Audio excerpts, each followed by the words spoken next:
A Néia já está gravando, então acho que eu posso ler já, né? Está sendo gravado já?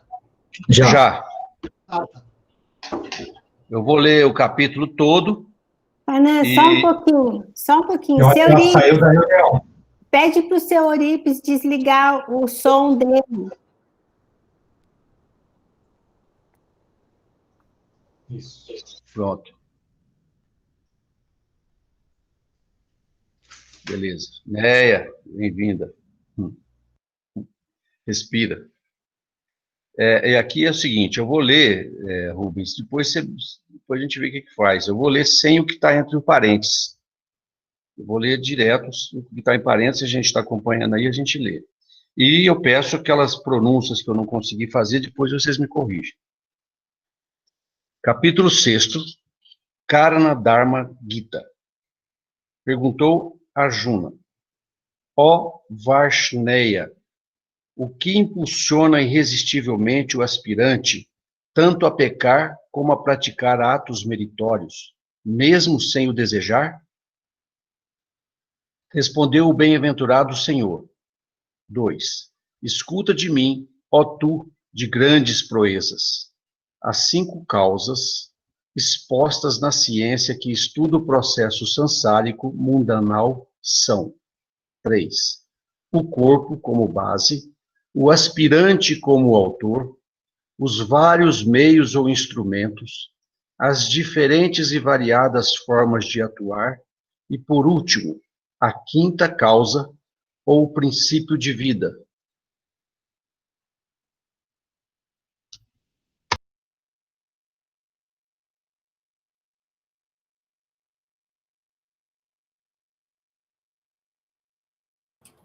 Acho que caiu a conexão dele, saiu da reunião. Caiu.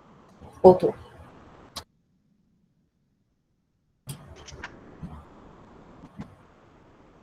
Quatro, Fernanda. Vamos lá. 4. Qualquer ação física, mental ou intelectual que uma pessoa execute, seja ou não com discernimento átmico, inclui estas 5 causas. 5.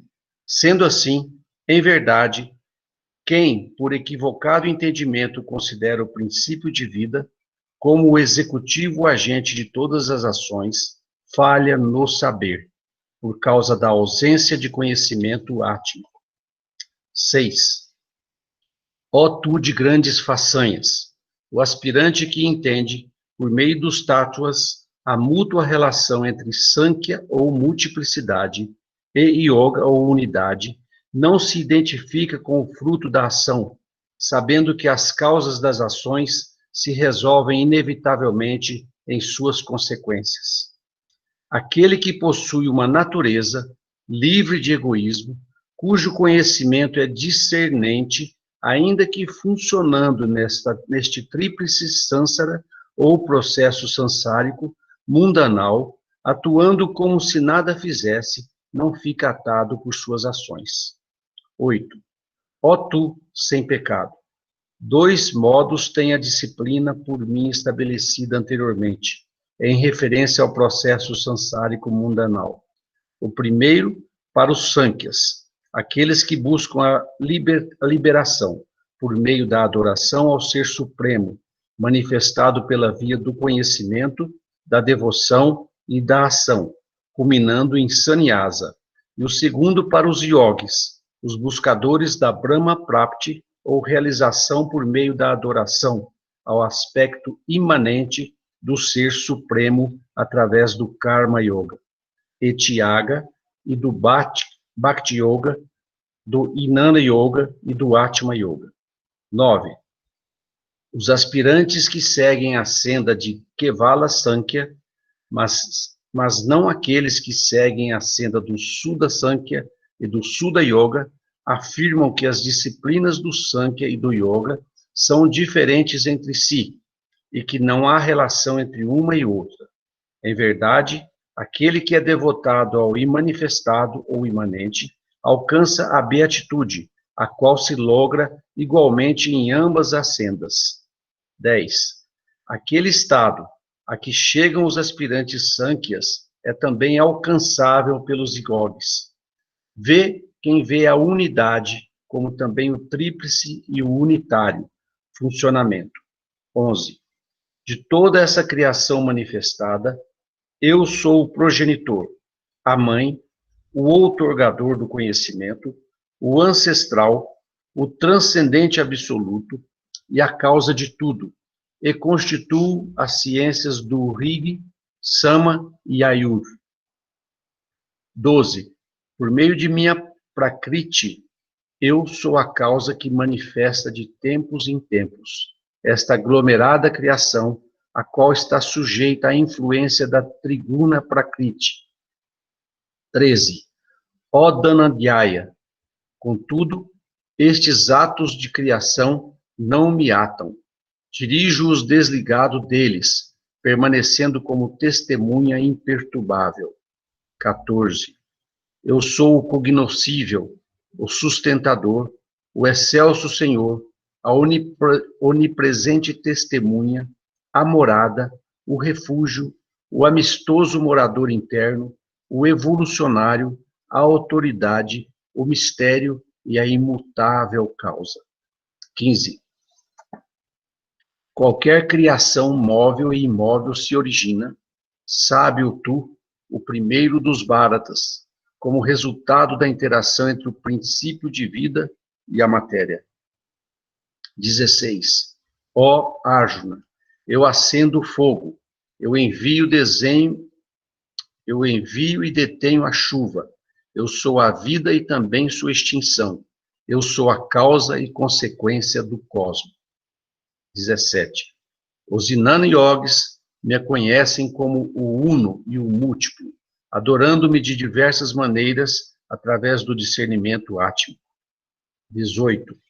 Os pervertidos, inativos, desprovidos de discernimento átmico, dominados pelas trigunas e, em consequência disso, caracterizados por separatistas e egoístas inclinações, inconscientes de que eu sou a causa de tudo, não me compreendem como tal. 19. Os yogis, praticando o yoga, conhecem aquele como o princípio interno imanente. Porém, aqueles que, ainda que sejam sannyasins, são indisciplinados no yoga e dominados pela influência das três gunas, não o reconhecem como tal. 20. Por minha Shakti, compenetrando a terra e também o corpo, eu os mantenho em seu funcionamento, como a essência da lua cheia, eu sustento todas as plantas. 21.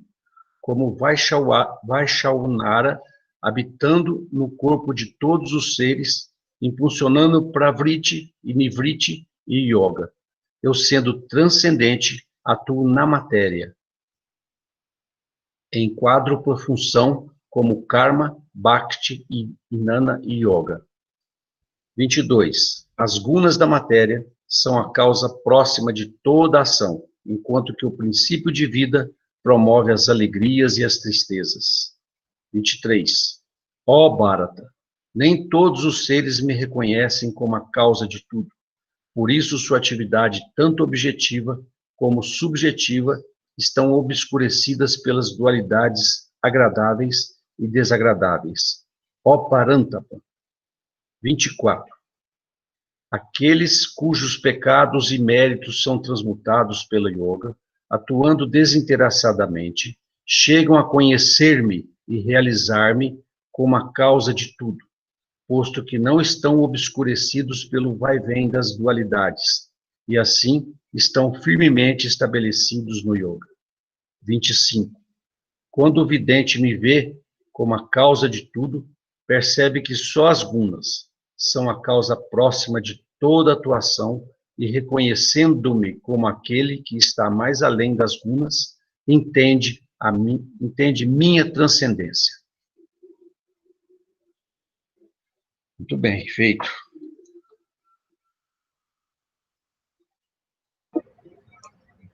Rubens.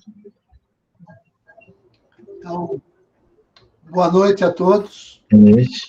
Eu não lembro, a semana passada, Em que verso nós paramos? No 7. No 7º, né? Então, hoje nós fazemos o 8º, é isso? 8º em diante, isso.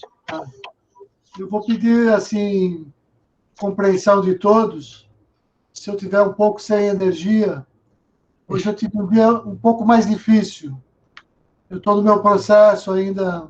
Está tudo bem, eu estou bem agora, mas hoje eu não passei muito bem em função.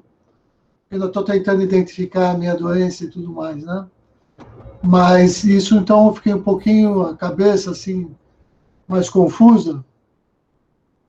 E se eu não tiver muito claro hoje, espero que vocês me ajudem, porque hoje o dia foi um pouco mais difícil para mim. Rubens, eu não tenho autoridade para te falar nada, mas vamos fazer no que for possível, Claro. no que for prazeroso, sem Já- sofrimento. Não, assim, te agradeço, Fernando. E na minha experiência, eu estou falando mais por um cuidado, porque a gente está se conhecendo há pouco tempo e tudo mais, né? Para que não estranhasse se eu não estivesse bem. Mas, na verdade, da minha experiência, dos exemplos que eu vi dos outros, essas reuniões são curativas.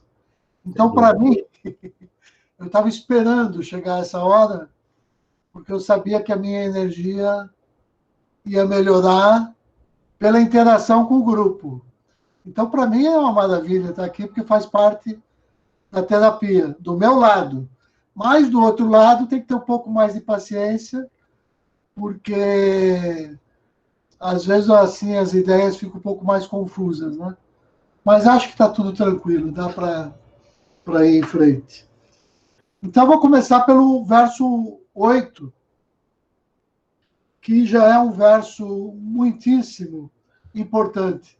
Eu tomo a liberdade de ler de novo, porque esse verso, só para a gente olhar o tamanho que ele tem, né? São 10 linhas. Só por aqui eu já sei que é um verso complicado e que não é exatamente uma tradução. E que o Vasudeva teve o cuidado de fazer uma interpretação ou uma transcriação para aproximar da nossa doutrina. Porque o verso em sânscrito são 2 linhazinhas e para se traduzir não iria muito mais do que umas 3, 4 linhas, né? Então é claro que ele está acrescentando aqui algumas coisas, que é o que a gente vai ver quando for olhar no outro texto. Então, eu vou ler. Ó tu, sem pecado, 2 modos tem a disciplina por mim estabelecida anteriormente, em referência ao processo sansárico mundanal, individual ou coletivo. O primeiro para os Sankhya's, aqueles que buscam a liberação, ou mukti, por meio da adoração ao Ser Supremo, manifestado pela via do conhecimento, jnana, da devoção, bhakti, da ação karma, culminando em sannyasa. E o segundo para os yogis, os buscadores da Brahma Prapti, ou a realização por meio da adoração ao aspecto imanente do Ser Supremo, através do Karma Yoga, e aqui entre parênteses, sannyasa ou renúncia, tyaga ou dedicação, Bhakti Yoga, Jnana Yoga e do Atma Yoga. Essa parte entre parênteses, eu não sei de quem é a interpretação, né? Mas nos estudos e dos artigos que eu tenho visto dos mestres, eu não vou saber agora citar exatamente, mas a divisão mais clássica que eu via é que a primeira parte da nossa Gita, ou Shuddha Sankhya, corresponde ao que a gente chama de sannyasa. E a segunda parte, que é o Shuddha Yoga, corresponde ao que se chama de Tyaga. E aqui ele associa sannyasa e Tyaga ao Karma Yoga. Mas isso a gente pode discutir depois. Outra coisa importante que esse verso menciona essa é a ideia do Sankhya, que ele vai ter que explicar, né? O que é Sankhya? Isso é muito importante a gente compreender, porque toda a nossa... Peraí, eu estou vendo assim, o Vanildo e o Gustavo estão rindo, eu estou sem saber o que está acontecendo. Eu perdi alguma coisa? Ah, desculpa, é que hoje à tarde eu estava conversando com o Gustavo e a gente estava falando assim, sobre esse assunto, inclusive, sobre o que é Sankhya e o que não era. Aí eu falei assim, eu não vou ousar perguntar isso para o Gustavo Rubens, porque vai se estender. Mas é importantíssimo que a gente entenda isso. E a gente deu risada porque eu falei isso na hora, entendeu? Só por isso. E é importantíssimo mesmo. Nós ficamos mais de uma hora falando, mas conjecturando e tentando entender, inclusive pela ordem estruturante da Bhagavad Gita. Porque do 2 ao 19, ela fala em Sankhya, né? Shuddha Sankhya. E depois Yoga. Né? Isso. E aí é onde a gente queria ter uma compreensão mais clara disso. E acho que Muito vai fazer. importante. Essa é uma palavra-chave para a gente compreender o Shuddha Dharma. Essa palavra Sankhya. E no sânscrito, a gente sabe,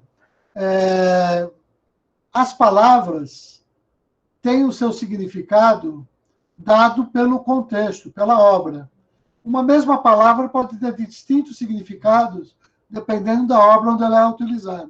Sankhya significa número, múltiplo, e também a epistemologia que fundamenta a Bhagavad Gita. Ou seja, toda aquela divisão de Mahat, dos tátuas, toda a ciência dos tátuas é estabelecida nessa escola de filosofia que se chama Sankhya. Tem algumas modalidades de Sankhya, mas a ciência dos tátuas está lá em todas. Ou seja, quando eu falo de Gnanendriyas, Karmendriyas, Manas, Buddhi, Arrancara, tudo isso faz parte da ciência dos tátuas, faz parte do Sankhya. Agora, o que é importante para a gente é compreender o que é o Shuddha Sankhya. Por que essa necessidade da nossa escola de separar o Sankhya e dizer que a nossa é Shuddha Sankhya? E nos artigos dos nossos mestres, a contraposição que se faz para entender esse assunto de uma maneira clara é com a palavra Kevala Sankhya, que vai aparecer nos versos em seguida. A palavra Kevala Sankhya é outra palavra-chave para se entender isso. Kevala Sankhya quer dizer, basicamente, o Vedanta do Shankara. Eu vou explicar por quê. Para explicar o porquê, já que ele fala dos Vedas aqui, eu preciso falar rapidamente como é que se organiza um Veda. Mesmo que a gente demore um pouquinho, isso aqui é importantíssimo para se compreender. Porque, na verdade, a Gita é a grande síntese de toda a literatura sagrada da Índia. É a grande síntese das Upanishads e dos Vedas, como ele menciona aqui. Então, se é a grande síntese, eu preciso compreender que síntese é essa. Né? Então, o que é um Veda? Basicamente, o Veda se divide em duas partes. Tem uma parte que ele chama de Karma Kanda, ou seja, a seção ritualística, e uma parte que se chama de Jnana Kanda, ou a seção do conhecimento. A parte ritualística, então, contém os mantras, os hinos, e todos os rituais, toda a regulação da vida em sociedade, inclusive com os sacerdotes. Vem pela parte ritualística.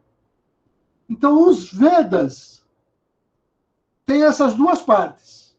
E essas duas partes são tidas como contrárias e contraditórias.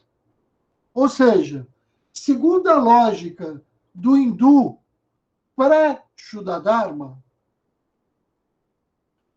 eu pego a primeira parte dos Vedas, que é o Karma Kanda, a seção ritualística, e aquilo regula a minha vida em família e em sociedade. Então, o ritual do casamento, a consagração de um filho para ele começar a se alimentar, para ele começar a aprender o sânscrito. Toda essa ritualística vem com o Karma Kanda, que estrutura a vida em sociedade e que governa basicamente 3 purusharthas: Karma, Dharma e Artha. Isso se vive em família e em sociedade. Esse é o Karma Kanda. Agora, o 4º purushartha, para nós tem 5, mas para ele só tinha 4. O 4º purushartha, que é moksha, você só vai obter no Jnana Kanda, que é a segunda parte. E aí o que acontece? O que é que eles dizem tradicionalmente? Quando você assistir o filho do seu filho nascer, ou seja, quando você se tornar um avô, de modo geral, você está liberado do Karma Kanda. Você já se aposentou, você já criou seu filho, já constituiu família, você já cumpriu todos os seus deveres familiares. Então, é nesse momento que você renuncia a tudo isso, nega essa via da ação, porque tudo isso é a vida da ação, é a vida no mundo. É a vida sendo virtuoso do Dharma, mas é no mundo. Você nega tudo isso para buscar moksha, a liberação, que é a via do conhecimento. E esse Jnana Kanda, então, que é a via do conhecimento, você busca, naquela época do hinduísmo antigo, abandonando a vida em família e, por exemplo, indo para as florestas, levando a vida como um renunciante para alcançar moksha. Então, na literatura, como é que isso foi entendido ao longo dos anos? Que essa segunda parte, que é a parte final dos Vedas, que é a parte que corresponde às Upanishads, parte final dos Vedas, a gente diz Vedanta. Anta é parte final. Então, Vedanta, a parte final dos Vedas. Essa parte final, eu vivo quando eu nego a ação para buscar o conhecimento. Então, eu não vivo as duas coisas juntas, nessa lógica. Então, é isso que constitui outra coisa. Conhecimento também é sinônimo de Sankhya.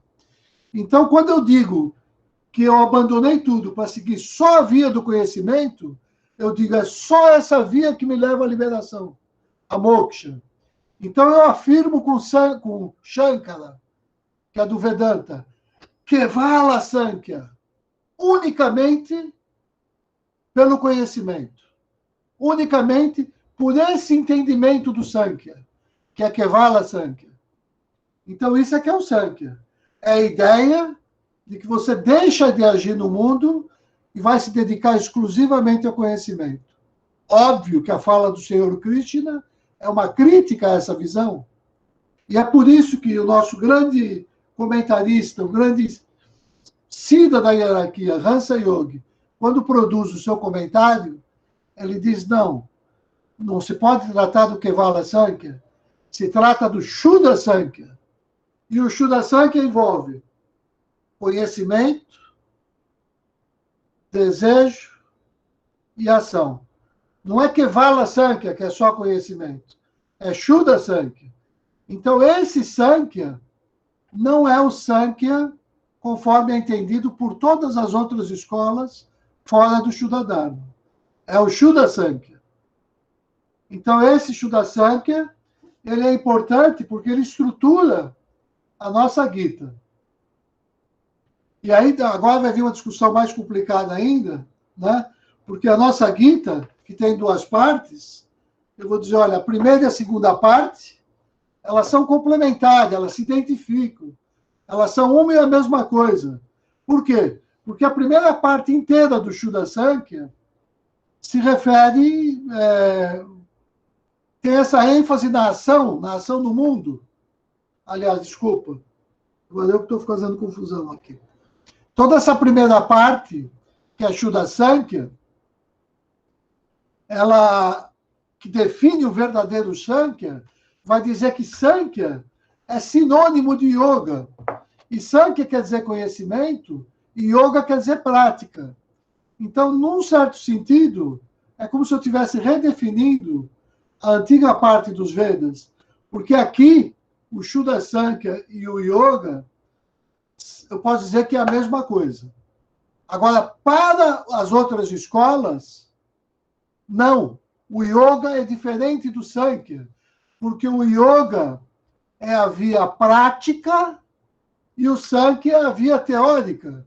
Então, é por isso que o Shankara vai dizer que os karmas e yogins que seguem a Bhagavad Gita seguem uma disciplina preliminar, porque não estão preparados para a via superior do Gnana. Mas aí você pode perguntar, ora, mas então por que Krishna explicou isso para Arjuna? E aí o Vedanta, o Shankara, no seu comentário diz, porque mesmo Arjuna não era um discípulo totalmente preparado. Então ele só poderia compreender o Karma Yoga. Então, na leitura do Shankara, na leitura de qualquer vedantino, se nós do Shuddha Dharma formos ver um encontro de um grupo do Vedanta, eles vão se referir a nós como Karma Yogis, pessoas que acreditam que é na ação que a gente alcança a realização. Eles não veem, não sabem o que é Shuddha Yoga, então eles vão chamar isso de Karma Yoga. Eu sei que eu me estendi muito, mas essa parte é muito importante. Eu queria saber se alguém tem dúvida e quer fazer algum comentário antes da gente continuar. Redefiniu, Rubens, é um outro olhar agora. A gente consegue ver isso com uma clareza que antes não se percebia. Eu falava com o Vanildo hoje sobre isso, assim, a gente de uma maneira muito superficial, né? Olhava assim, sempre que a gente ouve falar que é análise, né? E era um conceito de análise, de ir para o mundo, de tentar olhar as coisas de maneira compartimentada, contraposição a yoga, síntese, mas ainda não era claro. Agora, essa maneira de olhar Sankhya, Shuddha Sankhya, como sinônimo de yoga, faz total sentido até para compreender os capítulos 2 a 19, porque o tempo todo eu vejo yoga. A gente lê aquilo e tu não consegue chegar lá na parte agora, sim, a gente está falando de yoga, vamos viver o yoga. Não, é desde do capítulo 2, o capítulo 1, enfim, todos eles o tempo todo falam do mesmo tema, entrelaçando os temas, né? Karma, Gnana, Bhakti, é isso. Então, de acordo, agora lembrando uma coisa, de fato, Sankhya é a parte analítica e o Yoga é a parte sintética. Então, eles são iguais e diferentes, óbvio. Tem uma parte que é igual, do mesmo modo que o nosso Pranava Om. Já que a nossa Gita nada mais é que o Pranava Om estendido. A primeira parte do Shuddha Sankhya é A-U-M. A segunda parte, que é Shuddha Yoga, é O-M, Om, sintético. A primeira parte é A-U-M, analítico. Né? Então, de fato, a parte do conhecimento é analítica. E a parte da síntese, é o ato completo, você passa pelas 6 etapas. Como é que eu chego a ser um mestre no mundo? Eu sou um mestre no mundo quando as minhas ações são ações feitas com maestria, né? Você se torna um bom regente, regendo, com experiência, praticando. Então, se você, para alcançar esse estágio, você precisa primeiro conhecer. Então, esse conhecimento dá vontade de você agir de acordo com esse conhecimento. Você vai para a universidade, está estudando as coisas. Aí vai dando desejo de você praticar. Então, conhecimento. O conhecimento te move, te motiva a tua vontade a agir. Aí você vai à ação, você começa a treinar ali na ação. Aí o que acontece? A ação vir do seu guru, e você vê, então, o resultado do teu conhecimento funcionando, e essa ação, então, começa a te dar vontade, aí volta o caminho. Se você olhar os 6 capítulos finais do Shuddha Yoga, é Atma Yoga, Prakriti Yoga depois Karma Yoga, Bhakti Yoga, Gnana Yoga, e o Raja Yoga, que é a síntese, e depois o Brahma Stuti, né? Então, nessa sequência eu venho assim, ó. Primeiro eu venho no Sankhya Yoga, na primeira parte. Jnana, Bhakti, Karma. Ou seja, eu conheci, tive vontade e agi. Aí, quando eu ajo com esse conhecimento, eu vejo que isso funciona, então eu vou caminhando para sabedoria, e não é mais conhecimento. Esse conhecimento me enche de um desejo de conhecer ainda mais, né? E aí eu faço experimentos, inclusive, porque agora eu estou me tornando um mestre, né? E a partir daí eu alcanço, então, o funcionamento sintético, que é aquele momento onde, às vezes, quando você de fato se torna um mestre, você não precisa passar por todo esse processo que eu mencionei. Isso se dá num estalo, porque vem do teu coração, sob a síntese, que é a forma do amor. As pessoas confundem dizer que amor é Bhakti Yoga. Isso é totalmente equivocado, né? Porque o amor é a síntese, é a grande síntese do Shuddha Yoga. Então, o amor tem que estar em todas as componentes. Quando eu digo que o aspecto de devoção do Bhakti Yoga é esse aspecto desse lado de devoção a um ser, né? De devoção a, sei lá, a Krishna ou a Jesus, né? E o amor é uma coisa muito maior. O amor é a grande síntese do universo. Por isso que a nossa instituição fala do Bhavana. Bhavana é o primeiro pé que vai levar a Shuddha Dhyana, né? Bhavana quer dizer esse amor transcendental que une todas as coisas.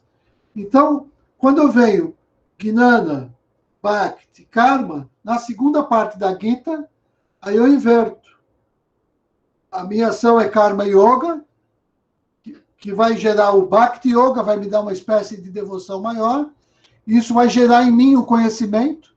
E aí eu sou um sábio. E a partir daí, quando a vida me estimula, eu passo a agir na vida com maestria. Com maestria. Eu sei que esse é muito teórico, mas esse é um verso que vale a pena gastar um bom tempo nele, sabe? Será que tem mais alguma coisa aqui para a gente... Bom, eu ainda digo isso, essa coisa de sannyasa e tyaga é questionável. Mas sannyasa, se eu entendo como renúncia, e se tyaga, eu entendo como... A gente usa a palavra rendição, né? Mas rendição, às vezes, tem até um lado que é meio negativo. Você se render. Não, você não precisa se render, né? Mãos ao alto, né? Você se rende. Não precisa se render nesse sentido. Você se consagra. É uma consagração. Rendição nesse sentido. Quando você faz a Rasmame, a Paradanã, a Laio, a Kinshanu, a Gatiri. Tuamava o pai, botou bava. Né? Na verdade, essa rendição é uma consagração. Não é uma espécie que você está se anulando. Porque no Shuddha-dharma, a entrega não é uma coisa opressiva e que te anula como indivíduo, né? Que te restringe. Não, é uma consagração onde você alcança a liberdade no divino. Então, é rendição nesse sentido. Isso é tyaga. Então, nesse sentido, tyaga, eu alcanço em Shuddha Yoga. Porque a primeira parte ainda estou me esforçando para aprender. Eu estou renunciando, aprendendo a me desfazer dessas coisas, né? E você vai aprendendo, então, a realizar essa entrega, a se consagrar. Quando ela é total, você é simplesmente um instrumento da divindade. Então, eu prefiro identificar sannyasa com todo o Shuddha Sankhya e tyaga com todo o Shuddha Yoga. Até porque, para o Kevala Sankhya é sinônimo também de sannyasa. Mas o sannyasa, não o Shuddha sannyasa, conforme definido na Gita. O sannyasa antigo. Qual é a diferença do antigo sannyasa para o sannyasa da Bhagavad Gita? Outra coisa importantíssima para se entender a diferença de interpretação da nossa Gita com as interpretações das outras escolas. Por quê? Porque o que é que acontece no início da Gita? Quando Arjuna diz: eu deponho as minhas armas, não lutarei. É melhor viver como um mendigo, esmolando pelo mundo, né, do que entrar nessa luta. Quando ele diz isso, no conhecimento pré-Shuddha-dharma, que é o que ele só tinha esse conhecimento, o Shuddha-dharma não tinha sido revelado ainda. Ele está dizendo: eu vou abandonar o mundo da ação, o mundo de um guerreiro, o mundo de um kshatriya, e vou me tornar um monge renunciante. Eu vou me tornar um sannyasin em busca do Kevala Sankhya. Eu vou abandonar a ação para ir para a via do conhecimento. Aí Krishna vai dizer: não, isso aí é conhecimento superficial. Eu vou ensinar para você o Shuddha Sankhya, onde você age no mundo sem ser do mundo. Você permanece no mundo sem estar atado no mundo. E já não é você quem age, porque você é um instrumento da divindade. Então, a verdadeira sannyasa não é você abandonar o teu dever, a tua obrigação e a tua família e colocar um manto da cor laranja e sair mendigando como um pedinte pela vida. Você não precisa se tornar um pedinte. Para o Shuddha-dharma, o verdadeiro renunciante renuncia ao fruto da ação necessária e legítima. Ele não tem apego, mas o que ele de fato renuncia é que ele se submete à reta ação, a fazer a ação justa e necessária em nome de Deus, em nome do sagrado, e não por interesse pessoal, não por vantagem pessoal. Então, quando ele diz para Krishna: eu não quero reino, não quero vingança, não quero nada, então eu não vou lutar. Aí Krishna vira para ele e diz: mas é exatamente por isso que é você que tem que lutar, porque você é um lutador puro, você é um lutador impessoal, que não tem mácula na tua ação, você não vai gerar karma, porque você não tem esse apego ao fruto da ação. Então é por teu intermédio que o Shuddha-dharma vai ser revelado. É por teu intermédio que eu vou redefinir o que é o Sankhya. Eu vou chamar de Shuddha Sankhya. É por teu intermédio que eu vou redefinir o que é sannyasa. Sannyasa não é abandonar o mundo e sair como um mendigo pela vida, como uma pessoa dependente e carente de todos os outros. Sannyasa não é isso. Sannyasa te dá uma espécie de autonomia. Você é um sannyasin se você é desapegado de todas as suas posses materiais, e se por sorte você tem algumas, você faz bom uso de todas elas. Isso é que é ser um sannyasin. Então é isso que esse verso está tratando. Eu não sei se ficou muito... Não, está perfeito. Está muito esclarecedor. Pelo menos para mim está muito esclarecedor. Então, alguém quer falar alguma coisa mais? Já valeu o ano. Já valeu o ano só essa conversa aqui. Será que eu deixo assim para alguém que quiser fazer um comentário, alguma coisa? Posso seguir? Sigamos. Então, olha que o verso 9 já leva isso em conta. Ah, um detalhe. Eu mencionei antes que esse verso não é uma tradução, que é o nosso mestre interpretando para nós como tirar da Gita a doutrina. Então, para quem quiser saber a tradução real, a gente não precisa fazer isso aqui o tempo todo. Mas nas outras Gitas, seria o capítulo 3, o verso 3, que traz uma tradução mais literal. Essa aqui não é a tradução. E o verso 9, eu vou ler o verso 9, então, porque vai um pouco nesse sentido que eu estava apontando. Os aspirantes que seguem a senda de Kevala Sankhya,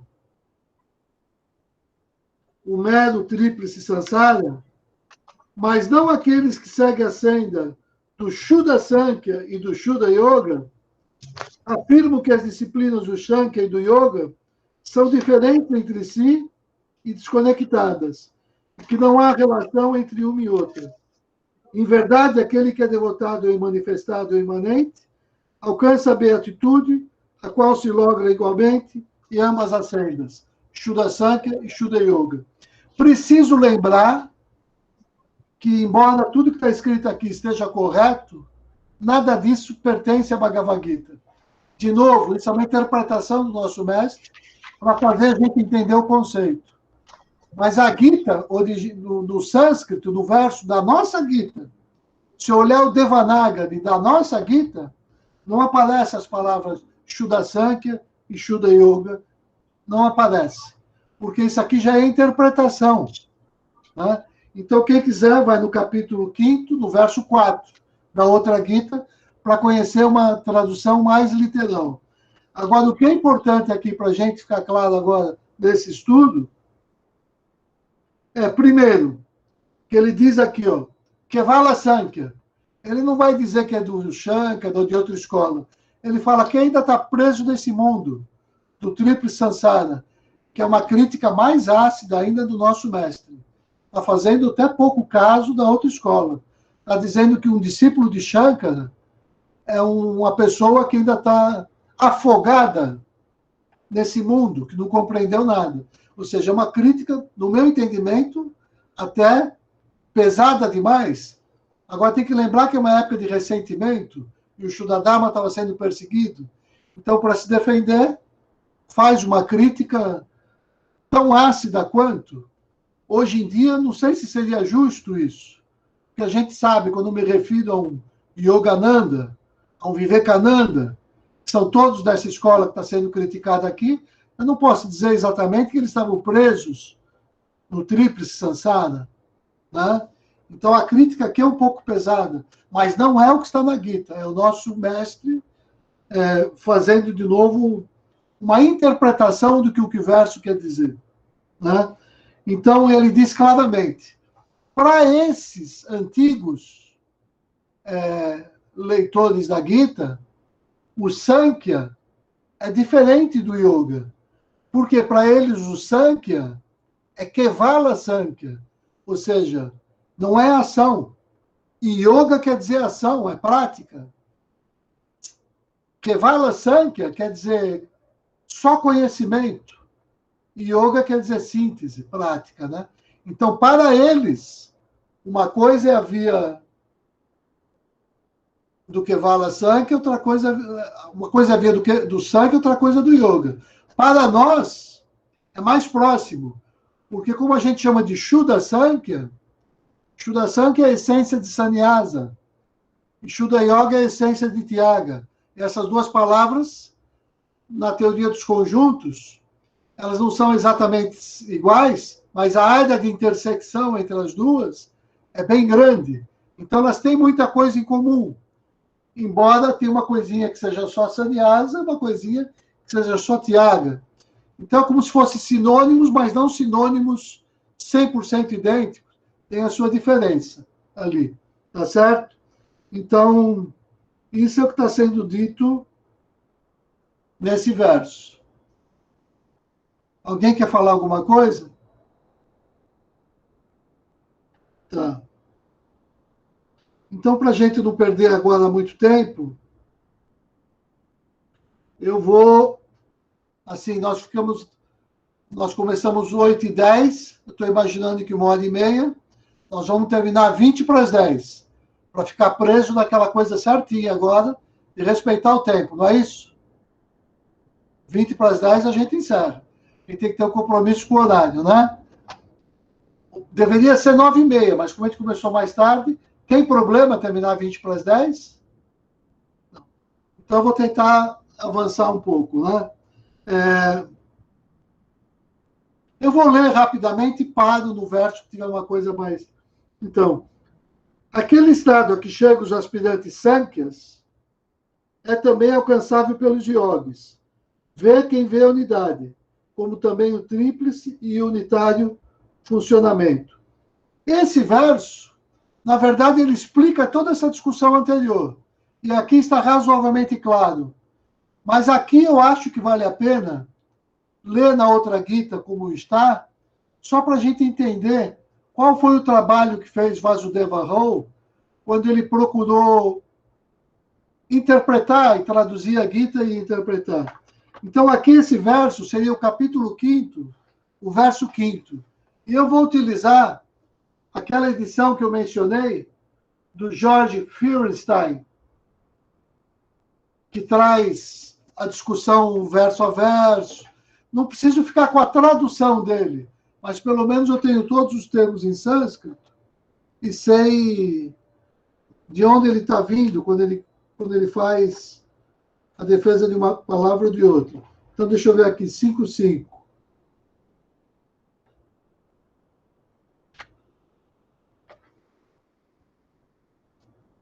Olha aqui. Eu vou ler dele aqui, ó. Isso aqui é uma tradução próxima do literal.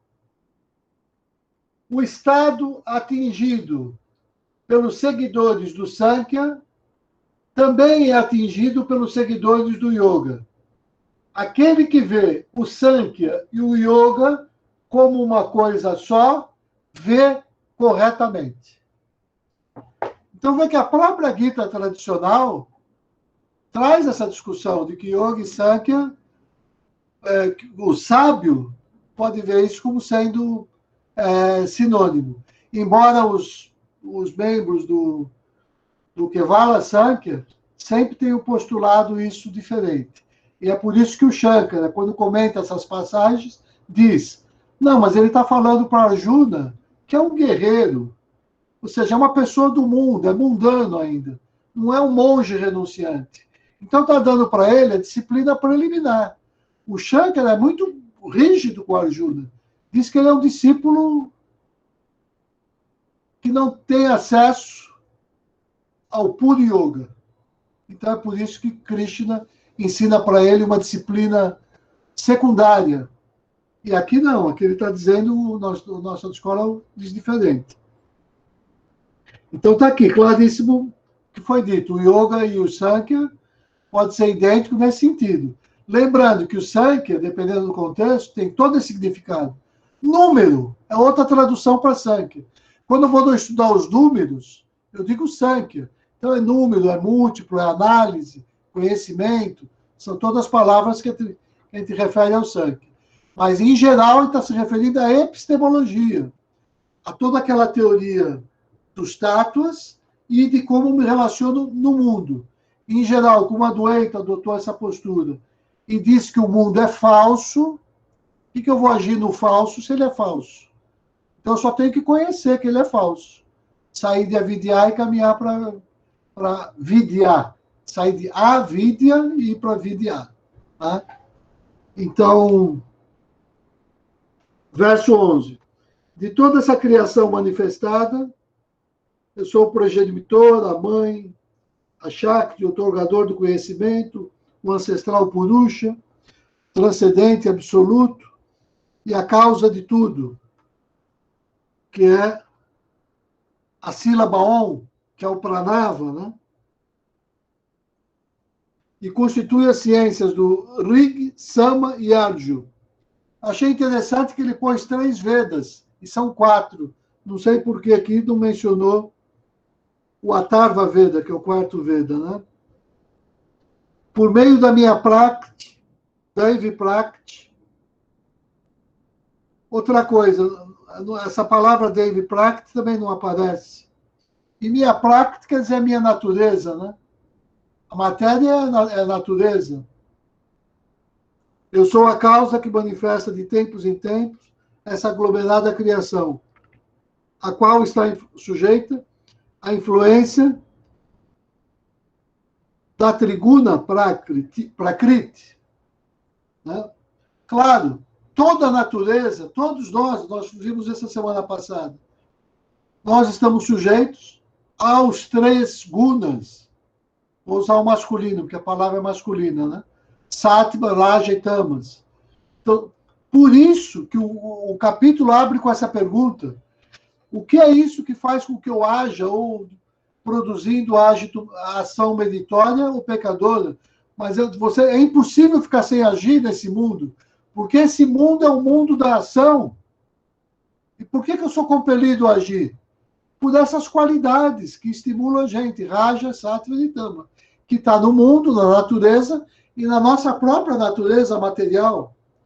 Então, eu sou constrangido a agir a partir daí, né? Então, Odan Jaya, contudo, esses atos de criação não me ato, dirijo-os desligado deles, permanecendo como uma testemunha imperturbável. Essa palavra testemunha é chave. Hoje em dia está na moda falar em mindfulness, por exemplo, né? E a nossa meditação, que é muito mais rica, você vê, ela não consegue se impor no mundo. Quando eu falo nos 3 dhyanas, na Saguna Dhyana, Nirguna Dhyana e Shuddha Dhyana, a gente não consegue. Aliás, eu vejo o contrário, eu vejo os membros do Shuddha Dharma hoje em dia adotando ou assumindo mindfulness, sem se dar conta que mindfulness já está nas 3 dhyanas, é a parte menor das 3 dhyanas. Mindfulness é uma coisa pequena, né? Até porque mindfulness sozinho não dá conta. Hoje em dia eles já estão percebendo, você precisa dos protocolos da compaixão, né? Você precisa do amor do coração, precisa de tudo isso que vem da nossa ideia do Bhavana, que é o que frutifica a meditação. E toda essa ideia de meditação, a gente tem que ter claro, vem dessa palavra-chave, que é testemunha. E é isso que o pessoal do Mindfulness enfatizou melhor do que na nossa escola, embora a nossa meditação previsse isso, os nossos instrutores ainda não se deram conta totalmente disso, na verdade. Que a palavra-chave é testemunha. E essa palavra é chave para o Mindfulness. Eu defino a meditação quando eu me dou conta que o Jiva é esse eu que age no mundo. E o Atman é aquela testemunha que observa o Jiva em ação. Quando eu fecho os olhos e os meus pensamentos, eu estou lá, Saguna Dhyana para Nirguna Dhyana, e se o pensamento foge, eu volto o foco para o Atman. Quem é que está observando tudo isso? Quem é a testemunha desse processo e que diz, nossa, tem tantos pensamentos na minha cabeça?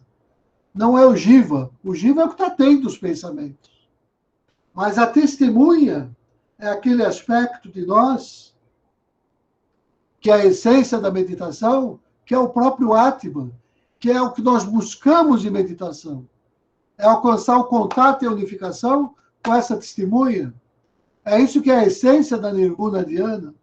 Mas, às vezes, quando a gente faz a prática, só seguindo aqueles comandos resumidos, uma pessoa que está iniciando na meditação, só com aqueles poucos comandos, não se dá conta disso. Precisa ser um meditador experiente para dizer, fecha os olhos e agora entra em Nirguna Dhyana. E não precisa mais dar muito comando. Claro, para nós não é necessário. Mas para quem está iniciando é. Isso o pessoal do Mindfulness faz, num certo sentido, para dar essa ideia de testemunha. Embora eles tenham uma visão um pouco mais cética, materialista, até porque não acreditam no Atman, então eles ficam ali nadando na boia, na beirada. Mas mesmo assim, na prática, se mostram muito mais eficientes e competentes do que nós na nossa escola, e por isso são muito mais bem-sucedidos no mundo. Então, olha a crítica que a gente precisa fazer à nossa própria instituição para redefinir, né? Se uma pessoa, de fato, faz uma meditação séria e bem feita e ela é frutífera, como é que eu não consigo transmitir isso de uma linguagem clara e simples que possa atrair, assim, os iniciantes para a nossa escola? Sempre já está falando de mindfulness e vipassana, que são variações ingênuas perto da riqueza que é a nossa meditação. E a palavra-chave é essa. Testemunha. Quem a testemunha é o Atman, é o espírito do coração. Então,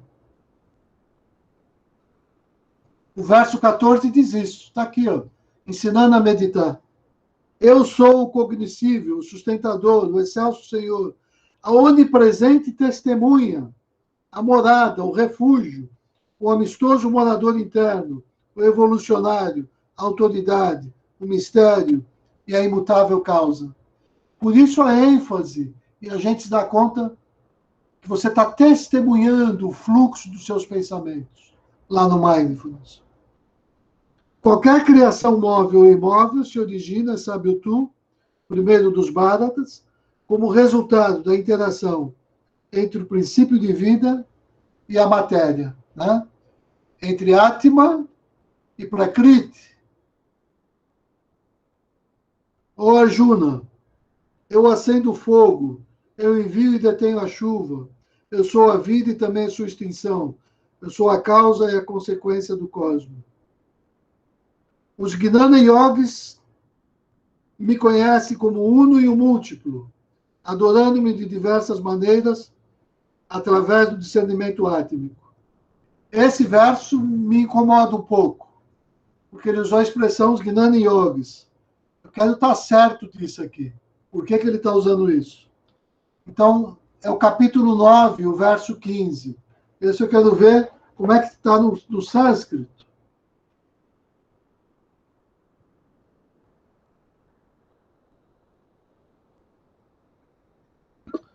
Deixa eu ver se eu pego aqui. Posso ler?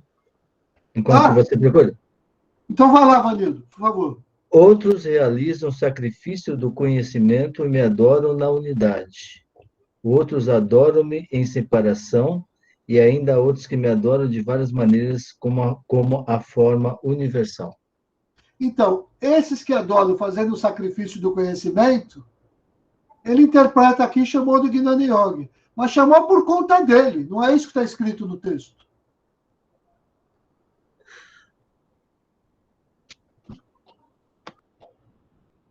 E aqui está claro, né? Você pode ler de novo, Vanildo, por favor? Outros realizam o sacrifício outros realizam, entre aspas, o sacrifício do conhecimento, fecha aspas, e me adoram na unidade. Então, Outros perdão. Essa aqui é a beleza, quer dizer, todos nós fazemos esse sacrifício. O Shuddha Yogi também, não é o Gnana Yogi, não é privilégio dele. Eu vou ler aqui esse grande scholar. Na parte mística, às vezes ele falha um pouco, mas na parte técnica ele é muito bom. E outras me adoram, oferecendo-me o sacrifício do conhecimento. E vendo-me como uma unidade na diversidade, o múltiplo, com a face voltada para todo lugar. Então está certo esse entendimento. Quer dizer, essa é a pessoa que vai chegar lá, vamos dizer assim. Né? Por quê? Porque ele vai fazer a contraposição agora com quem não faz isso direito. Que aí é o verso seguinte. Então a contraposição não é com o Gnana Yoga especificamente. A contraposição é entre quem faz esse sacrifício de uma maneira correta e os pervertidos, que não fazem. Né? Então, no verso... E pervertido também é uma palavra forte, mas é assim que está aqui. Os pervertidos, inativos, desprovidos de discernimento átmico, dominados pelas trigunas, em consequência disso, caracterizados por separatistas, egoístas e inclinações, inconscientes de que eu sou a causa de tudo, não me compreende como tal. É o verso 15 do capítulo 7. Deixa eu ver como é que isso está lá. Aqui, ó. Os malfeitores, os extraviados, os mais vis entre os homens, não recorrem a mim, destituídos do conhecimento pela minha Shakti, sujeitos-se à condição dos demônios, dos asuras. Então tá certo, a ideia aqui tá certa.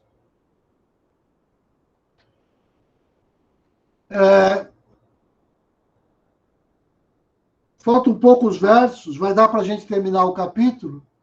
E como eu já falei bastante, e eu fico com receio, porque eu sei que essas falas, elas geram geram reações na mente de todos, é normal, né?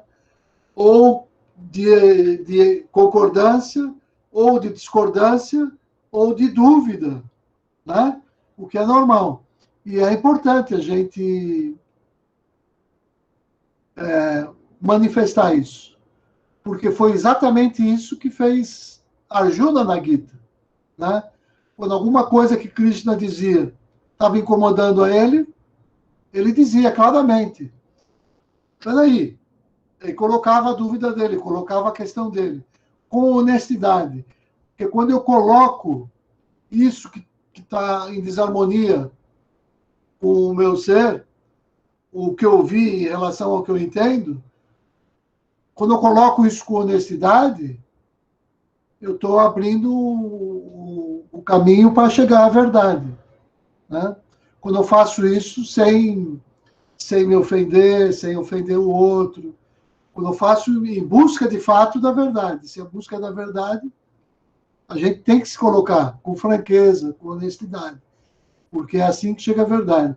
Mas nós estamos acostumados num relacionamento tão superficial que às vezes a gente tem medo de se colocar porque as pessoas se ofendem num diálogo. Por quê? Porque não é o diálogo de coração a coração. Não é uma Bhagavad Gita, né?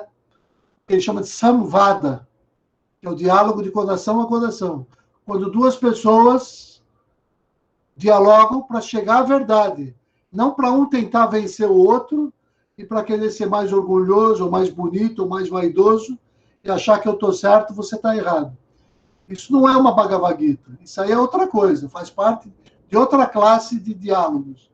Mas a Bhagavad Gita é um diálogo de coração a coração. E todos nós, no Shuddha Dharma, em todos os nossos diálogos, a gente tem que imitar o diálogo da Bhagavad Gita, porque a gente quer chegar ao coração. Então, chegar ao coração é com o outro, sempre a gente se colocar, se apresentar em nome de uma verdade maior. A gente coloca com cuidado, com diplomacia, mas com austeridade, com verdade, com força. Porque o que nos motiva é Deus no coração. Então, em nome de Deus, a gente tem que se expressar. E é normal que em momentos diferentes, esse modo conforme Deus nos toca é diferente. E aí é pelo diálogo amoroso que se harmoniza. Porque Deus tocou o coração de Arjuna no início. E ainda assim ele não entendia nada do que Krishna estava falando. Mas como ele estava tocado e de coração aberto, Deus premiou ele com o crescimento daquele conhecimento que ele tinha colocado aos pés. E é esse nosso exercício sempre. E todos nós, em qualquer momento, por exemplo, se agora o Gustavo diz, olha, você falou uma coisa aqui, mas presta atenção ali. Está totalmente contraditório com o que você disse. Fala, rapaz, Gustavo, não é que você tem razão? Meu irmão, eu te agradeço, porque você me evitou tropeçar. Daqui a pouco, se eu tivesse com essa cegueira, eu ia tropeçar de novo, bater o nariz no chão e quebrar o nariz. Então, quando alguém me admoesta pelo coração, eu tenho que ser grato a essa pessoa. É isso que ensina o Shuddha Dharma. É assim que a gente cresce. Não posso me ofender ou como se tivesse uma relação hierárquica, né? Não, eu tenho 70 anos de Shuddha Dharma.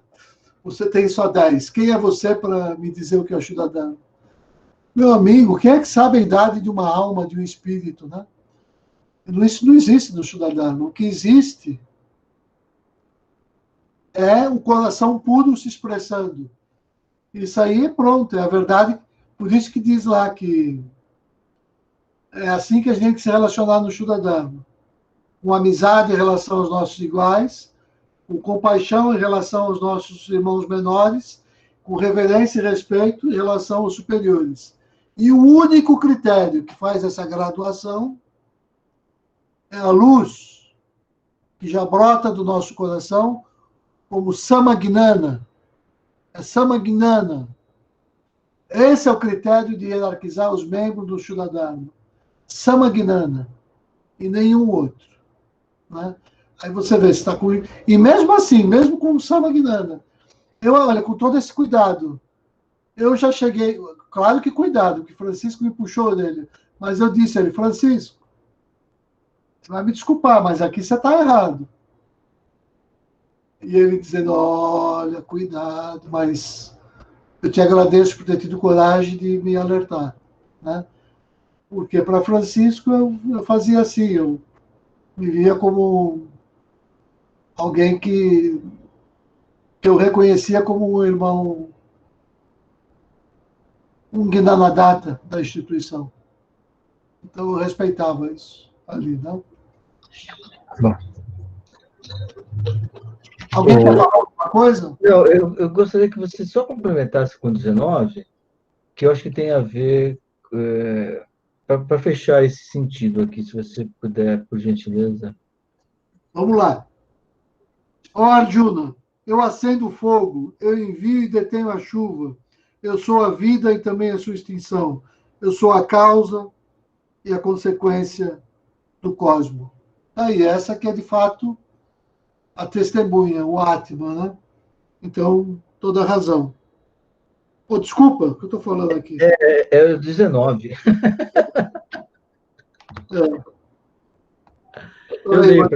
Eu leio, vai. Tá. Os yogis praticando o yoga conhecem aquele maiúsculo como princípio interno imanente. Porém, aqueles que, ainda que sejam sannyasins, são indisciplinados no yoga e dominados pela influência das 3 gunas, não o reconhecem como tal. Muito bem. Acho que aí fecha o sentido. Fecha o sentido. Agora eu vou dizer de novo, é o nosso mestre interpretando a nossa doutrina para nós. Eu vou pedir, se você me permite, Ivanildo, para você ler no capítulo 15 da outra Gita, o verso 11.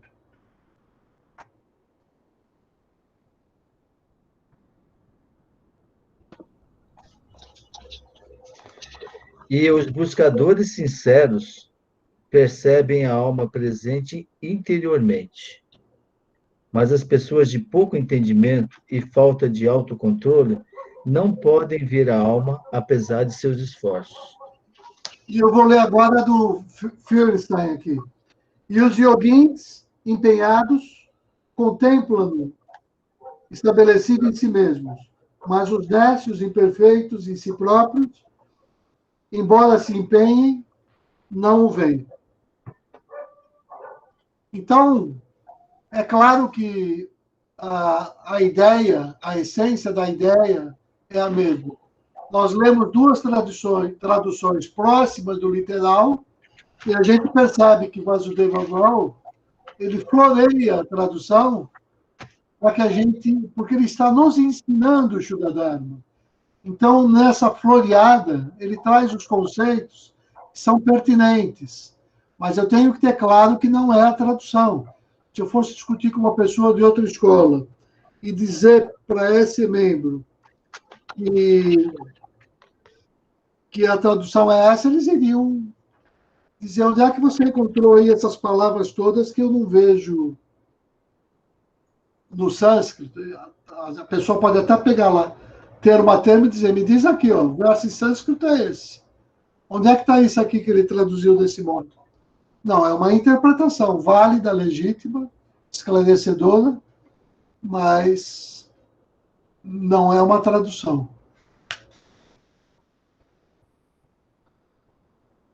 Posso seguir? Pode. Então, por minha Shakti, compenetrando a terra e também o corpo, eu os mantenho em seu funcionamento, como essência da lua cheia, eu sustento todas as plantas. Como Vaishnuara, habitando no fogo de todos os seres, impulsionando para Vritti, Nivritti e Yoga, eu, sendo transcendente, atuo na matéria, Anam, ou corpo, formado pelos tátuas de Indriya, Manas, Mahata e Avyakta, enquadro com a função como Karma, Bhakti, Gnana e Yoga. É óbvio, está na cara, por tudo que nós falamos até aqui, que não é assim que o verso original traz, aqui é uma interpretação. E aqui, esse como Vaishnavada, que ele disse, eu preferiria ficar com o literal. Vaishnavada quer dizer fogo digestivo. Ele está falando desses processos que se passam aqui mesmo, no corpo. Esse calor que a gente tem. A gente tem o fogo, e esse é um deles. Né? Esse que a queima dos alimentos produz a energia no nosso corpo. Né? Porque quando eu respiro, se eu respiro com essa consciência da testemunha, eu inspiro a Brahma Shakti, né? Eu produzo esse fogo todo. Se eu faço isso da maneira correta, quando eu expiro, isso que eu irradio para o mundo, sai como amor que a gente irradia para o mundo, como carisma, com essa postura carismática, né? Que é o que a gente diz que está cheio dessa energia. Quando eu recebo energia, é Brahma Shakti, a energia divina. E quando eu irradio para o mundo essa energia de amor, que já é uma energia humana, é isso que a gente chama de Shraddha. Foi a palavra que eu estudei na minha tese, né? Então, Shraddha é essa energia que vem pelo homem. Vem pelo homem. A Brahma Shakti vem pela divindade, né? A gente absorve a Brahma Shakti, mas eu não irradio o Brahma Shakti. Eu absorvo o Brahma Shakti. O que eu irradio é Shraddha. É a minha energia, do meu carisma, né? Então, deixa eu ler o 15:14, que é o verso que traduz esse que está aqui, é o 15:14. Eu vou olhar aqui só para ter comentado. Tornando-me o fogo, Vaishvarana, situado no corpo dos viventes, conjugado com a inspiração, prana, e a expiração, apana, cozinhe os 4 alimentos. Parece que eu estava antevendo que era essa a tradução. Você vê que a minha fala vem nesse sentido, a fala literal, né? Ele está falando do prana e apana, né? Que é todo o segredo do Shuddha Pranayama. O Sri Janardana tem esse artigo maravilhoso, né? Sobre o Shuddha Pranayama, que é diferente do pranayama meramente um exercício respiratório. O Shuddha Pranayama é essa respiração com a consciência da testemunha que eu mencionei, né? Que é, quando eu inspiro a Brahma Shakti e expiro Shraddha, eu faço isso com essa consciência do Bhavana, com essa consciência da unidade, né? Que, olha, o nosso mestre se chama Hansa Yogi. Então, em homenagem a ele, eu vou encerrar, já caminhando para o encerramento, falando sobre a metáfora da unificação dos 2 pássaros. É assim, ó, para se entender o que é meditação, e nesse sentido, para chegar ao Shuddha Pranayama, conforme diz Sri Janardana, eu começo assim, lá nos Vedas, tem a metáfora dos 2 pássaros, que diz assim, 2 pássaros habitam na mesma árvore. Um observa em silêncio e o outro se alimenta dos frutos. Bom, esses 2 pássaros é tudo que eu falei quando eu fecho os olhos para meditar. Um é o Jiva, o espírito, a minha personalidade, que está tendo pensamento, está se alimentando de todos os frutos, que vive nesse mundo. O outro é a testemunha, que observa em silêncio. É o Atma. Essa é a primeira metáfora. Aí eu vou para a segunda metáfora, que é a metáfora do cisne, que nada no lago tranquilo das águas da mente, quando as águas se harmonizaram. Que cisne em sânscrito quer dizer Ramsa. Vai dar Hansa Yogi. Então, esse cisne Hansa, ele unificou os 2 pássaros em meditação. O pássaro testemunha com o pássaro que é você mesmo. Você alcançou a realização. Então, quando eu alcanço tudo isso, eu me torno cisne Hansa. Agora, o que é Hansa? Hansa é o som onomatopeico do Shuddha Pranayama. Eu faço assim, ó. Quando eu inspiro, eu digo Ram. Quando eu expiro, eu digo Sa. E em sânscrito, Ram quer dizer eu sou. O eu sou, Sa. Quer dizer, eu sou o Atman. Isto. Então, Hansa. Então, a minha própria respiração é o Shuddha Pranayama natural. Eu posso realizar 24 horas por dia, quando eu me dou conta que meditação começa de manhã, quando eu começo a treinar, faço a minha lição e mantenho aquela Shakti pelo dia todo. Eu mantenho essa Shakti quando eu entendo o Shuddha Pranayama de Sri Janardana, que se resume nesse mantra, nessa sílaba semente, que foi essa que eu tive o privilégio de receber como parte da minha lição espiritual. A minha sílaba semente é Hansa, por isso que eu estou falando dela. Essa meditação que a gente recebe do mestre espiritual, cada um recebe a sua, quando contata com o mestre espiritual. A minha é Hansa. Então, Hansa quer dizer isso. É passar o dia todo, quando eu faço da minha respiração uma meditação. Aí eu comecei a entender o que Sri Janardana quis dizer no artigo dele, que é o que está sendo sugerido aqui já. Está sendo sugerido aqui. Eu estou falando desse fogo interior, que lá um pouco no passado, a gente começou tratado sobre o fogo místico da Alice Bailey, que é falar de todos esses fogos, né? Então, esse está aqui, um dos mais importantes. E é esse que vem... Claro, ó, eu falei do Shuddha Pranayama, identificando com o mantra. Olha que beleza. Às vezes tem discussão no Shuddha Dharma. Não, o pranayama é mais importante que o mantra é mais importante que o pranayama. Aqui eles estão unificados. Hansa, isso é um pranayama ou isso é um mantra?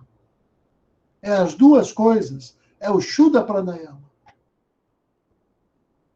que é uma forma de síntese da meditação, que unifica o pássaro testemunha, o pássaro que é a nossa personalidade, e é assim que eu vou dar conta do que são as 3 dhyanas. Né? Então,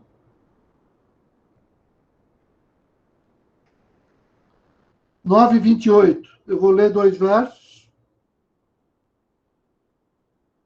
Os gunas da matéria são a causa próxima de toda ação, enquanto o princípio de vida promove as alegrias e tristezas. Bom, eu vou ler uma tradução um pouco diferente, mas a ideia é essa mesmo, né? Que é 13:20. A Prakriti, a natureza, o cosmo, é chamado de causa em relação à atividade dos instrumentos e efeitos cósmicos. O espírito é chamado de causa em relação à qualidade de toda a fruição no mundo. Então, claro que é isso que está sendo dito. Agora, quando eu realizo o Shuddha Pranayama, respirando assim o dia todo, eu vou me dando conta disso. No meu dia todo, não é só meia hora, ou só quando eu entro para fazer a prática da saúde, ou a do lua cheia. É o tempo todo, a vida toda, nesse estado, né? Então, ó Bharata, nem todos os seres me reconhecem como a causa de tudo. Por isso, sua atividade, tanto objetiva como subjetiva, estão obscurecidas pelas dualidades agradáveis e desagradáveis. Aqueles cujos pecados e méritos são transmutados pelo yoga, atuando desinteressadamente, chego a conhecer-me e realizar-me como a causa de tudo, posto que não estão obscurecidos pelo vai-vém das dualidades e assim estão firmemente estabelecidos no yoga. Esse é o 7:28. Bom, a causa de tudo é o Atman. Causa de tudo. A gente está investigando a causa da ação, né? Nesse capítulo. 7:20. Então, aqui, eu vou ler esse verso de uma outra versão. É o capítulo 7, verso 28. Porém, os homens que realizam ações meritórias, para quem acabou-se o mal, eles, libertos da ilusão dos pares e opostos, e firmes em seus votos, adoram a mim. Adorar o Atman é isso. Quando o vidente me vê como a causa de tudo, percebe que só os gunas são a causa próxima de toda atuação. E reconhecendo-me como aquele que está mais além dos gunas, entende a minha transcendência. O que quer dizer isso? Quando o vidente me vê como a causa de tudo, percebe que só os gunas são a causa próxima de toda atuação. É o que eu estava dizendo dos dois pássaros também, né? Os gunas é esse universo que nos afeta no nível da nossa alma, mas não no nível do Atman, né? Vou ler aqui para encerrar, capítulo 14, o verso 19, no Feuerenstein. Ver como ele vê isso. Quando o vidente, ou seja, o aspecto da mente que é a testemunha de todas as coisas. Olha ela enfatizando o que eu falei. Quando o vidente vê que não há nenhum outro agente, senão as qualidades primárias, ou seja, os gunas, e quando toma ciência daquilo que está além das qualidades primárias, ele alcança esse meu estado. Ou seja, quando começa a realizar o Shuddha Pranayama, segundo aquele artigo do Sri Janardana, quando eu começo a respirar, Ramsa, começa a entender o que é a testemunha, começa a entender o que é Puraka, Kumbhaka e Rechaka, já que lá ele fala em inspirar, reter e expirar, né? Aqui na respiração no dia a dia, essa retenção é só como aprendizado, né? Eu inspiro, aprendo e já reajo sobre o mundo. Então não é como nossos pranayamas em geral são 1, 4, 1. Eu inspiro em 1, seguro em 4 e solto em 1. Geralmente os nossos pranayamas são assim. Aqui não, aqui é o contrário. Aqui é 1, 0, 1. Não tem retenção. Você está caminhando na rua, você não retém, né? Mas ela está lá, o Baka está lá. É uma fase que você assimilou alguma coisa e já vai voltar para o mundo. Se você começa essa respiração, esse é o Ramsa, né? Que é o próprio mantra natural. Então é assim que eu interpreto, eu sei que é uma interpretação um pouco mais pessoal, porque tem a ver com a minha lição pessoal, com aquela lição que é própria, individual, que cada um recebe a sua. Não com as religiões ainda padrão. A gente recebe as primeiras pelo sistema Padraqueto, eu não sei que outros sistemas. Mas a gente também recebe, paralela a essa, ou às vezes antes dessa, ou depois dessa, nas nossas meditações, nas nossas conversas com o nosso guru, outras pistas, outras dicas. Às vezes isso é sutil, a gente quase nem se dá conta. Às vezes acontece uma vez na vida, às vezes 2, 3, às vezes você não dá importância, às vezes você anotou ali no cantinho, e um dia você se dá conta de que estava ali aquilo que você estava buscando, né? Então, são 9h34, a gente disse que ia terminar 9h40, tem 6 minutos para o Vanildo se divertir. Passar a palavra para quem você quiser, fazer como você quiser, né, Vanildo? Ô, Rubens, em primeiro lugar, quero agradecer demais. Eu não sei se para você foi um esforço muito grande ou não, mas assim... Mas... Eu que agradeço, porque eu estou me sentindo curado. Amanhã eu vou estar sofrendo de novo, mas hoje, agora Oh, mas foi muito gostoso hoje, assim, foi assim, a gente estava, foi muito, eu gostei demais, cara, gostei mesmo, assim, eu abro a palavra, assim, para 2 pessoas que quiserem falar rapidamente, porque o Rubens fez um esforço danado para estar dentro do prazo, então, por favor, quem quiser falar rapidamente, a gente gostaria de ouvir. Eu só tenho que agradecer, o Bastor, o Rubens, muito, muito gostoso mesmo. Foram foram critérios, foram coisas que estavam enroscadas, assim, que hoje foram desatados alguns nós, que agora cabe a mim desenvolver isso. Mas pelo menos você deu um norte aí para a gente começar a trabalhar isso. Porque foi muito importante para mim, acho que imagino para o Gustavo também, porque a gente até estava conversando, e a gente estava andando por caminhos até meio esquisitos. Mas tá bom. Senhor Eurípides, por favor. Bom, para mim sempre é um prazer, né, estar ouvindo o Rubens, esses ensinamentos maravilhosos, porque, na realidade, eu tenho os conhecimentos desse Bhagavad Gita nosso. Então, eu gostaria de dizer o que eu entendi desse capítulo básico, né? Quando fala aqui o corpo como base, eu entendo que quando eu sinto algo para o meu corpo, ou seja, eu sinto fome, eu vou procurar algo para se alimentar. Se eu sinto sede, eu vou procurar uma água para tomar.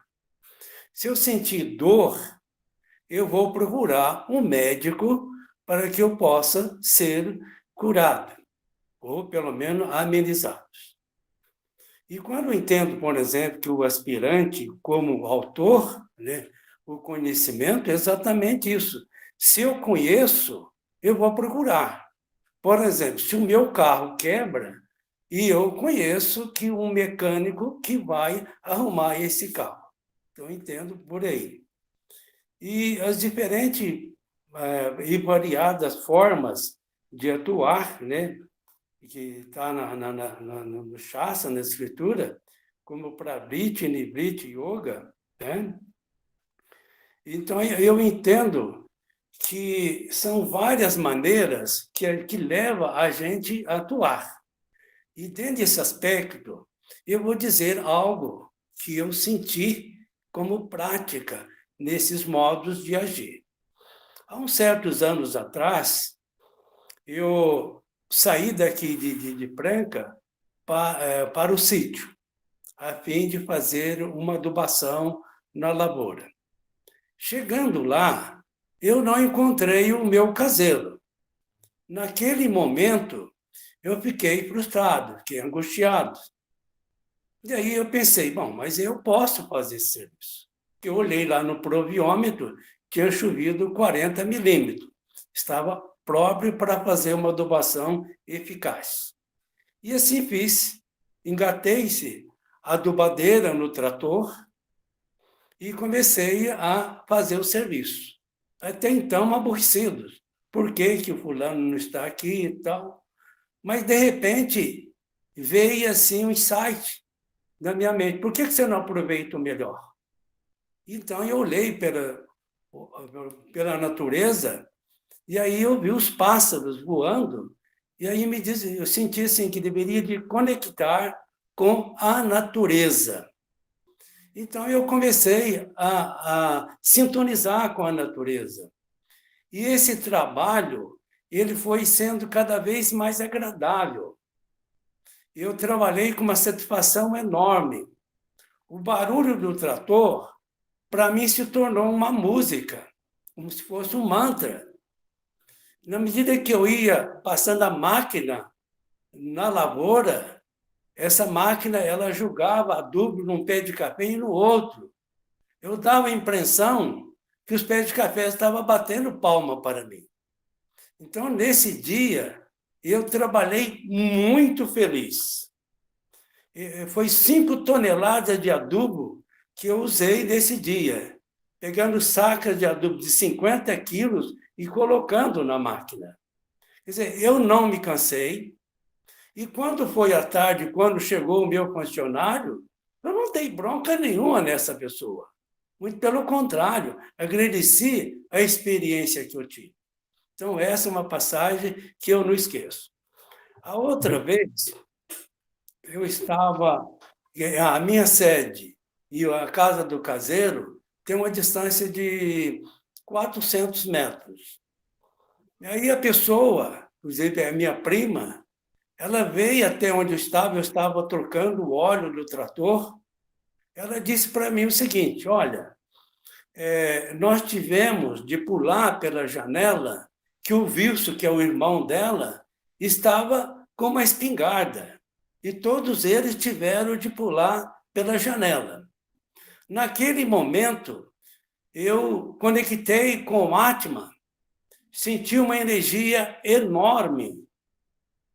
Da onde eu estava até na casa do caseiro, eu me senti como se estivesse caminhando com meus pés, como se estivesse flutuando.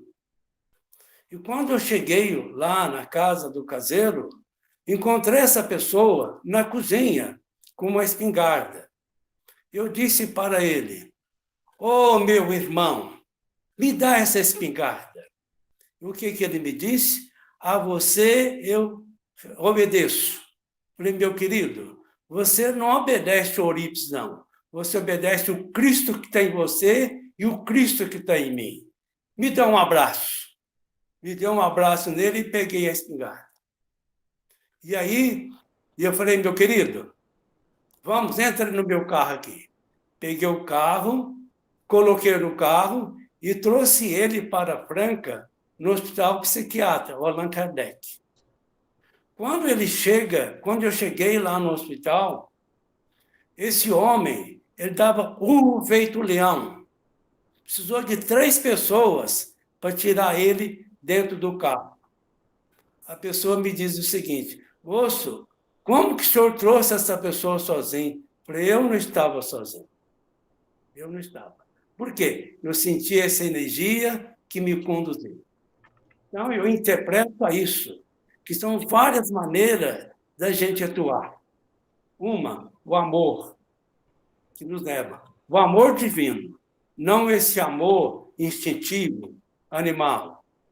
Está acima do outro amor divino, está acima do amor humano, está acima do amor santo. Então, que nós precisamos desenvolver esse amor divino, que ama a Deus sobre todas as coisas e o próximo como nós mesmos. Então, eu entendo essas várias maneiras de agirmos. Lógico, precisamos de prestar muita atenção no Shastra, nas escrituras, que passa para a gente muitos ensinamentos, como o caso de Jesus, nos ensinou a perdoar e amar as pessoas que nos perseguem e caluniam. Então, logicamente, nós vamos encontrar nas Escrituras algo que nos ajuda muito, são instrumentos. Então, eu entendo que, de fato, é o amor divino que nos leva a essas ações corretas. Eu uso muito na minha vida essa convergência. Quando eu sinto algo para fazer, às vezes, uma situação difícil para se resolver, eu faço a convergência. Trago o problema para a luz do coração. Por quê? Porque aí eu vou jogar luz e aí vai me dar discernimento espiritual. E, mais uma vez, nós recordamos os ensinamentos da Escritura. Repousa tua mente só em mim. Estabelece a tua inteligência em mim. Então morarás unicamente em mim, e todas as tuas dúvidas dissiparão. Aí lembro mais de uma vez, Santa Teresa d'Ávila, no livro dela, do Castelo Interior, ela diz o seguinte, que esse Cristo interior, que ela fala rei, tem tantas e tamanhas graças, que nenhuma mente, mais aguçada que fosse, seria capaz de percebê-las todas. Então, ora, se eu tenho essa fonte, se eu tenho essa inesgotável energia dentro de mim, sabedoria, amor, por que eu vou perder tempo de querer agir só pela minha mente emocional? Então, eu preciso de conectar no Atman, que está além do meu intelecto, está além da minha mente emocional, está além dos meus sentidos. Então, eu entendo dessa forma essa leitura. Obrigado, senhor Eurípides, pela... Você me dá a palavra um minutinho, Vanildo, por favor? É sua. Porque eu fiquei emocionado, eu preciso honrar essa fala do senhor Eurípides e agradecer por esse momento divino e sagrado que a gente está encerrando essa reunião, porque pela experiência que eu aprendi, o que eu posso dizer é que a fala do senhor Eurípides foi a essência mais pura e sublime do Shuddha-dharma e de tudo aquilo que eu falei de uma maneira técnica, ele falou como tem que ser, na verdade, né? E como de vez em quando eu tomava alguns puxões de orelha, era porque eu não me atinha a isso que o senhor Eurípides se ateve com maestria. Eu vou só falar duas coisinhas, preciso falar isso, Vanildo. Deixa o horário para lá, por favor, mas eu preciso falar isso hoje. Depois passa a palavra para os outros, né? Duas coisas muito importantes. Desde que eu era garoto, quando eu tinha poucos anos de Shuddha-dharma, eu ingressei no Shuddha-dharma em 1974, consagrado por Srivajana. E em 1979, eu fui fazer essa aventura, eu fui lá para o Nordeste, e eu tive algumas experiências, eu sei que é uma pessoa polêmica, não tem dúvida, mas algumas coisas que me chamavam a atenção foram essas mesmas que o senhor hoje me chamou a atenção. A primeira coisa, quando eu fui trabalhar no campo, na enxada, sob o sol do Nordeste, ali no... Difícil, não vou dizer que era fácil, né? Capinando e tudo. Depois, quando a gente parava um pouquinho, aí Francisco me chamou de lado, falou assim, vem cá que hoje eu vou te dar uma lição espiritual, né? Tinha ainda umas pessoas trabalhando assim lá com o Mato. Ele falou, olha, você quer conhecer uma pessoa como ela é espiritualmente? Você não precisa falar nada com essa pessoa. Você só observa ela no seu trabalho. Se você observar ela, você vai ter todo o mapa espiritual daquela pessoa. Porque é no trabalho que a pessoa se revela.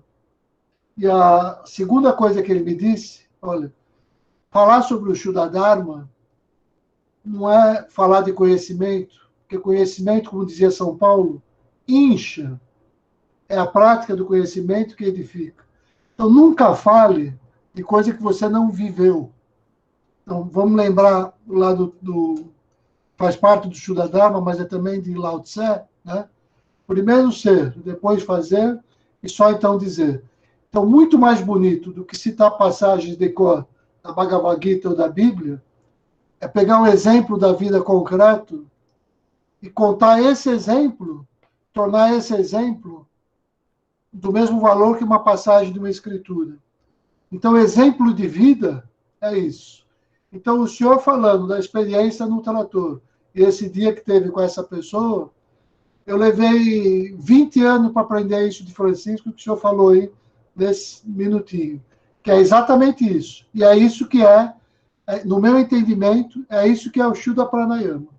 É isso que se encher dessa energia, e caminhando pelas nuvens, nem o senhor foi, para pegar o rapaz com a espingarda, e eu presenciei isso também, porque eu vi lá o trabalho com algumas pessoas, assim, lá do projeto Reviver de Francisco, que tinha algumas pessoas que vinham nessa vida de crime, né? E essa fala, para mim, é o coroamento de todo esse nosso estudo, é uma fala com esse poder. Poder da vida, poder da experiência, de quem pratica.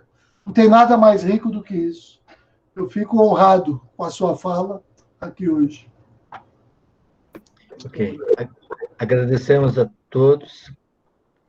Já está um pouquinho daquilo que a gente tinha combinado, mas foi muito rico esse final e esperamos que assim seja.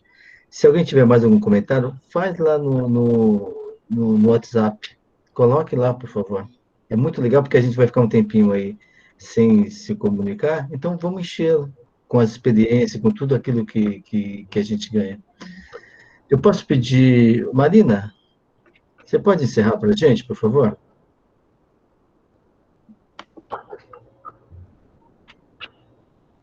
Gente, eu só quero agradecer, viu? Muito, muito, muito, muito, muito, muito obrigado mesmo. Para mim foi muito enriquecedor. E eu vou fazer alguns comentários. Espero que todos vocês também façam os comentários, para que a gente possa ficar sempre junto nesse período. Rubens, muito obrigado. Senhor Eurípides, muito obrigado. Gustavo, muito obrigado. Gisele, muito obrigado. Neia, obrigado. Marina, muito obrigado. Luiz Fanão, muito obrigado. Os que não puderam vir também, muito obrigado. Os que irão assistir isso também, agradecemos de fundo do coração. Muito obrigado.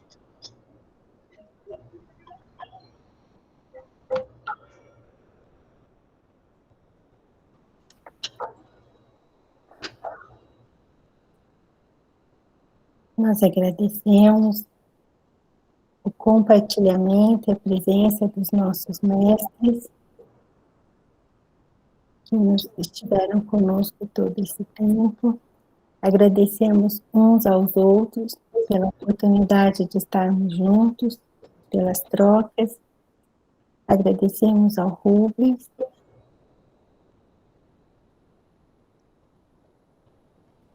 Om Namah Shri Parama Rishibhyo Yogi Vyāha Shubhamastu Sarva Jagatam.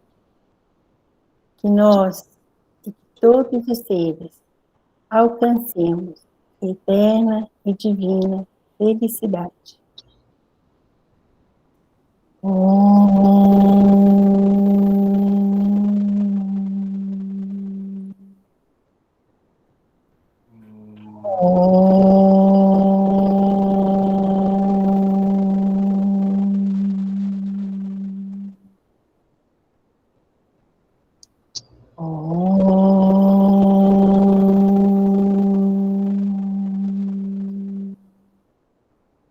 Namastê. Gente, muito obrigado mesmo, muito mesmo. Obrigado. Nossa, muito obrigado também. Gratidão a todos. Tchau, tchau.